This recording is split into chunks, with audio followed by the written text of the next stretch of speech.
India continues to remain concerned over the situation in Ukraine.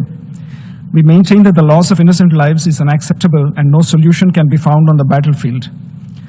India has consistently advocated that the path of dialogue and diplomacy is the only way forward to end the ongoing conflict in Ukraine, no matter how insurmountable such a course may appear.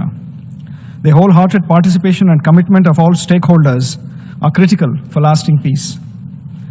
Mr. President, India welcomes recent positive developments in this direction.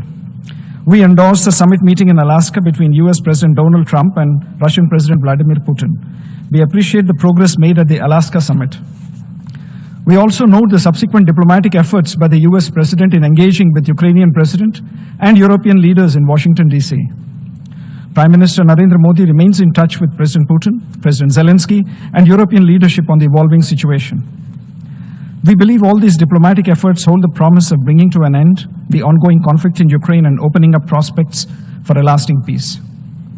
Mr. President, we continue to note with regret the collateral consequences of the conflict, including prices of fuel, affecting the world at large, and particularly the countries of the global south, which have been left to fend for themselves.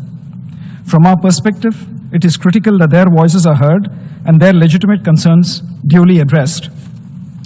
India's approach to the Ukraine conflict continues to be people-centric, providing humanitarian assistance to Ukraine and economic support to our friends and partners in the global south, including some of our neighbors who are facing economic distress. To conclude, Mr. President, an early end to the conflict in Ukraine is in the interest of everyone. As Prime Minister Narendra Modi has said on several occasions, this is not an era of war.